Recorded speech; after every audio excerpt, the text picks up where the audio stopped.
Buenas tardes. Hoy es jueves 9 de abril de 2020. Las pandemias que fueron, antiguas cuarentenas y nuevas enseñanzas. La historiadora de la medicina Ana María Carrillo Farga hace un repaso por antiguos contagios mundiales y cómo los países se organizaron para combatirlos y utilizarlos a su favor.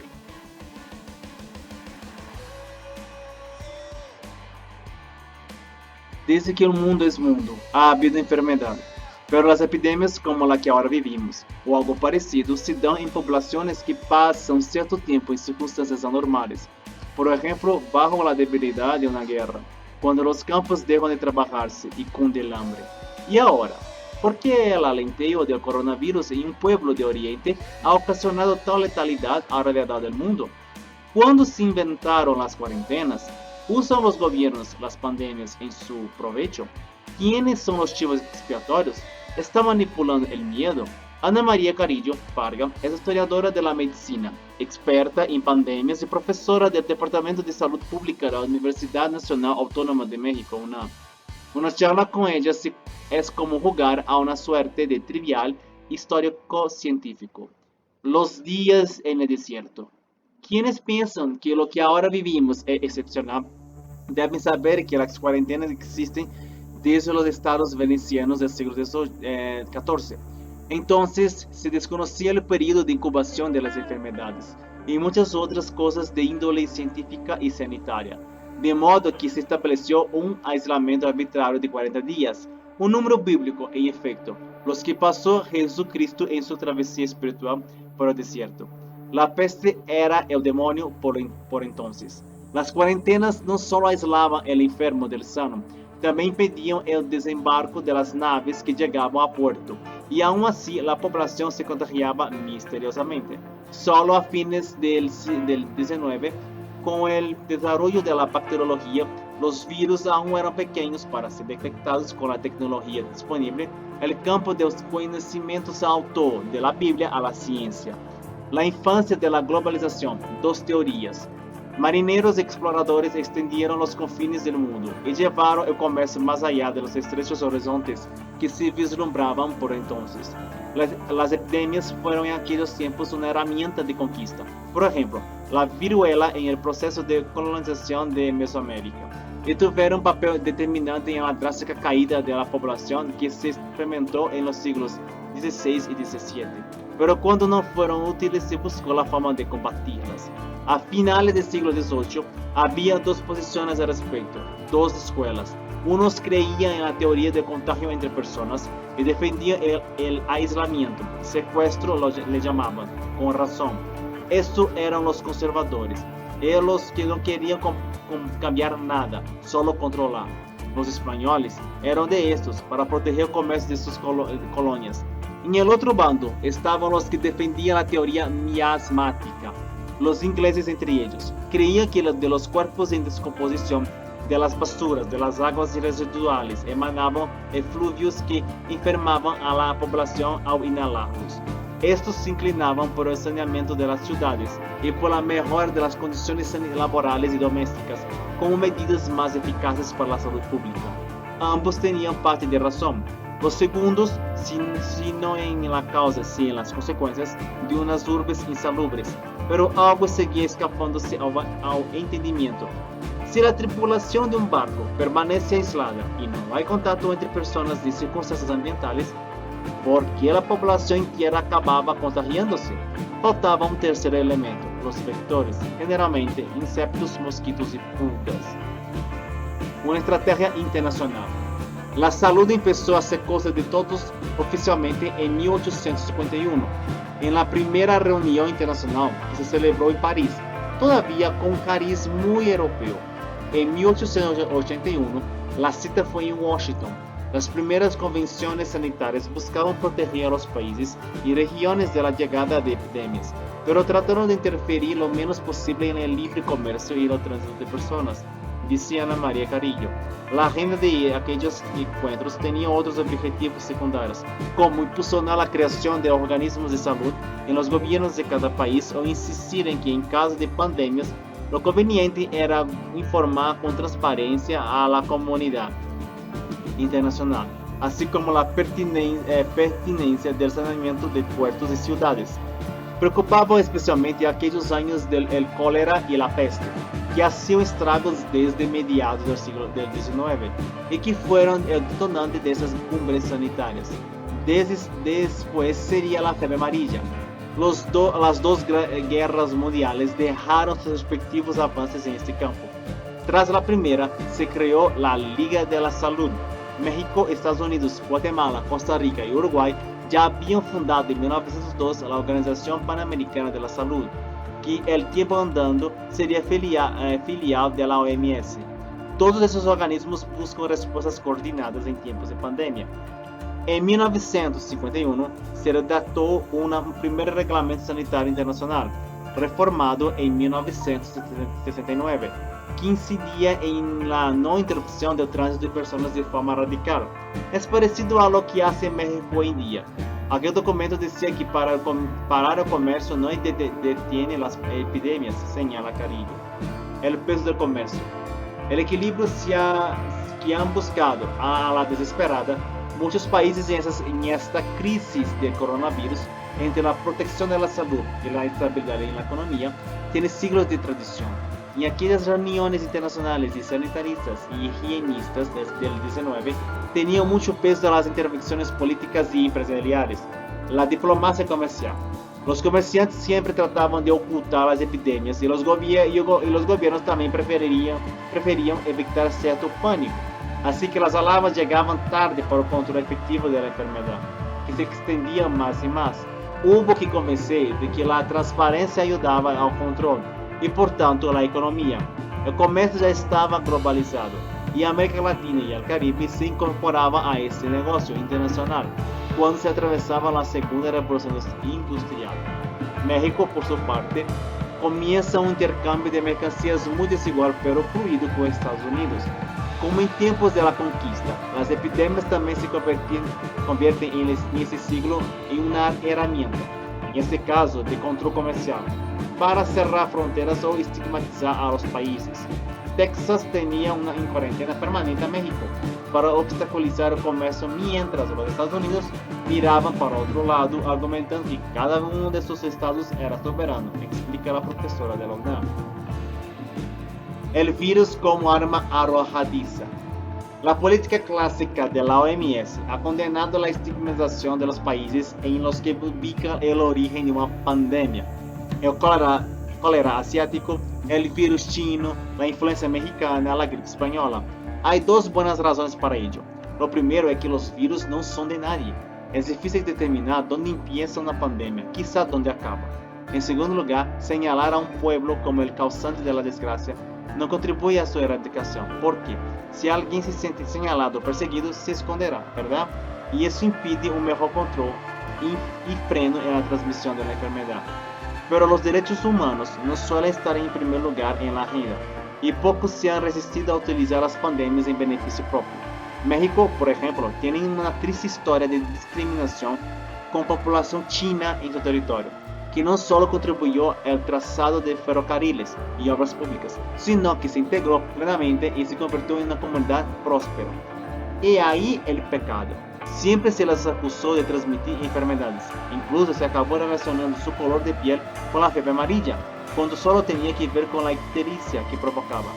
También se les atribuía la peste que se sufrió en México en 1902 y 1903, cuando ellos se demostraron indemnes. El gentilicio de la mortífera gripe española también es interesado. Se trataba de evitar que cundiera el pánico entre las tropas, así que era mucho más sencillo circunscribirla a España, ausente en la contienda. Siempre ha habido chivos expiatorios. Lo fueron los gays cuando el VIH, las prostitutas en tiempo de la sífilis, el H1N1 que circuló por México en 2009 fue fatal para el comercio de la carne de cerdo en ese país, que necesitó exhibiciones públicas de los políticos comiendo tacos para conjurar el miedo. Manipular el miedo. Esa pandemia que ahora atraviesa el mundo se traslada en avión lo que habla de un primer contagio entre gente pudiente y una segunda fase de contagio local que afectará a los más pobres en mayor medida, antes o después, como todas. No siempre las pandemias tienen su origen en las clases superiores para pasar después a las más desfavorecidas. Hubo un tiempo que llegaban en ferrocarril o en barco con el traslado de la clase obrera los migrantes, por sus condiciones de vida y laborales. Los pobres siempre acaban sufriendo más contagios y salen peor parados en la curación, y eso les convierte en chivos expiatorios como los del capítulo anterior, porque acaba atribuyéndoseles el origen y la propagación de la epidemia. Eso también responde a intereses. Ana María Carillo cita el ejemplo de México. A finales del siglo XIX se dio la peste gris, transmitida por un piojo, y aunque hubo infectados de todas las clases, se manipuló el miedo contra los pobres, que seguramente resultaron más afectados. Se logró expulsarlos del centro de varias ciudades y establecieron colonias de ricos, como las hoy famosas y acomodadas de la Condesa o la Roma, en la Ciudad de México, mientras que las clases bajas fueron desplazadas a la periferia. Muy eficaces son también las pandemias para dirigir o controlar el comercio. La profesora Carillo recela de esa insistencia actual por criminalizar a los chinos, que ha circulado no solo en las redes sociales con un humor más negro y más blanco, sino en boca de líderes políticos como Donald Trump, en cuyos discursos no se apeaba del virus chino. La insistencia con China, opina la profesora Carillo, tendría en este caso que ver con el auge del comercio en ese país, muy pujante en los últimos años. No me atrevo a señalar el origen de la pandemia, pero veo presiones comerciales en la denominación que se le ha dado. Históricamente, se han usado las pandemias para frenar comercios florecientes. Ya lo hizo Estados Unidos con la fiebre amarilla, por ejemplo. Enseñanzas para el futuro. Se decía al principio que las epidemias surgen cuando una sociedad está pasando por un mal trago. Hambre, guerras, debilidad o todo junto. ¿Qué es lo que pasa ahora para que la COVID-19 se está cebando como una población aparentemente sana y con capacidad de desarrollo? La profesora Carillo se suma a quienes opinan que el neoliberalismo político ha tenido que ver mucho en la transmisión y expansión del virus. Por un lado, las sociedades están más empobrecidas debido a las crisis económicas recientes y eso es un caldo de cultivo para los contagios, como decíamos. En segundo lugar, los sistemas sanitarios públicos han sufrido con esas políticas durante mucho tiempo, han sido privatizados, se les han recortado recursos. Eso es algo que no deja de recordar en los países europeos y que está sirviendo a la pelea política en las últimas semanas. Es más, si se tiene en cuenta que habrá los mismos contagios, de lo que tratan todos los países es de que no ahoguen sus hospitales, tan faltos de recursos. Carillo Fraga cita en tercer lugar la comorbilidad que se señala como un factor de riesgo añadido en la enfermedades, todas ellas muy relacionadas con un mundo en que, sobre todo las clases pobres, ha ido perdiendo la dieta tradicional para entregarse en el mercado de las calorías vacías, de los refrescos chispeantes para desayunar, comer y cenar. Obesidad, diabetes y hipertensión serán la puntilla para muchos de esos enfermos, que han sucumbido a necesidades generadas antes de ofrecerles el producto. Creo que esa pandemia resultará en beneficio de los sistemas sanitarios públicos. La enseñanza que dejará será que hay que reforzar a los estados en los recursos y servicios para la salud pública. Bueno, pandemias seguirán sucediendo, enfermedades seguirán existiendo desde hoy hasta el fin de los días. La cuestión es, ¿por qué, sabiendo tudo que já passou, que já sucedieron, ¿no?, en el pasado, por qué no hicieron nada para evitar que ese brote de coronavirus que empezó en Wuhan, que empezó en Hubei, llegara a ser una pandemia? ¿Por qué que no cerraron, no solamente las provincias de Hubei como cerraron, pero toda China, hubiera prohibido los vuelos de China hacia otros lugares y la gente que estaba dentro no salían y de que estaba fuera no podía entrar. Listo. Era más fácil haber evitado todo lo que está pasando ahorita. Pero llegaron a esa situación. Estamos viviendo una pandemia, a la primera del siglo XXI, dudo que será la última. Cuanto más la medicina avanza, más los virus y bacterias se ponen más fuertes, más resistentes. Entonces, por eso que continuarán existiendo enfermedades, pandemias, epidemias, brotes, surtos, todo lo que podemos imaginar.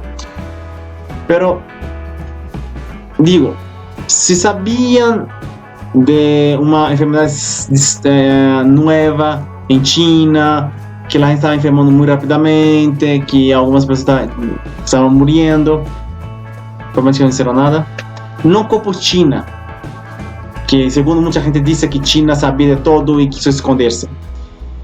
Pero yo pienso que los gobiernos como un todo, si cada gobierno hubiera cerrado sus vuelos a China, hubiera cerrado sus fronteras a China, hubiera feito de todo contra China nesse momento, allá en enero, febrero, esses quase 100.000 muertos havia sido evitado. Esse mais de 1.500.000 pessoas infectadas também havia sido evitado. Pero não. Agora temos que conviver com essa pandemia que não sabemos hasta quando estará. Dizem alguns científicos que durará hasta setembro, outubro, que todos nós seremos vítimas do coronavírus. Assim é. Seremos um dia vítimas de qualquer tipo de enfermidade no mundo. Então, o coronavírus não seria diferente. Pero espero que depois dessa pandemia, que ha paralisado o planeta, por primeira vez o planeta totalmente globalizado, vai estar numa huelga general, nunca jamás imaginada nem por um melhor roteirista de Hollywood. O mundo se detuvo, literalmente se detuvo. A grande maioria da população mundial está em casa. Em quarentenas de 10 dias, de 15 dias, de um mês. Nós talvez não chegamos a quarentena de 40 dias. Não por ter esse nome de quarentena, como vimos aqui na nota. Pero o vírus continuará. Enquanto não se encontra uma cura, uma vacuna, continuará sendo seus estragos. E, infelizmente, a população mais pobre aqui vai sofrer. Não somente por ser contagiada, mas também por um número grande de desempregados que serão pessoas que serão afetadas por desemprego, segundo a Organização Internacional do Trabalho, a OIT. Serão mais ou menos 195 milhões de pessoas sem trabalho ao final dessa pandemia. Só aqui em México se calcula mais ou menos 2,5 milhões de pessoas. É um número gigantesco. Gente que já vivia uma situação difícil, precária, e agora, digamos que a miséria no seu mais fundo del fundo. Uma miséria profunda, uma miséria que não tem precedente. Nem a caída da bolsa de Nova York em 1929, quase 100 anos, causou um dano tão grande à economia. Claro que primeiro será a saúde, pero claro que primeiro estavam os interesses dos governos, que não fizeram nada para impedir que esse vírus se esparcera pelo planeta. Agora pide que sua gente se encerre em casa para compartilhar. São coisas irônicas da vida, não? E depende de cada um de nós hacernos nossa parte para que essa maldita enfermedade, que essa maldita pandemia, pueda bajar e podamos sair outra vez a viver a vida. Não, eu creio que existia um mundo antes da pandemia e creio que existirá outro depois da pandemia. Muitas graças por mirar o novo vídeo. Se inscreva no canal, é muito importante. Por favor, se inscreva no canal. Compartam esse vídeo, comentem, deem like. É uma forma que me ajuda, ok? Que tenham todos uma excelente tarde de jueves e nos vemos muito pronto com outra notícia interessante. Hasta luego e saludo a todos. Bye.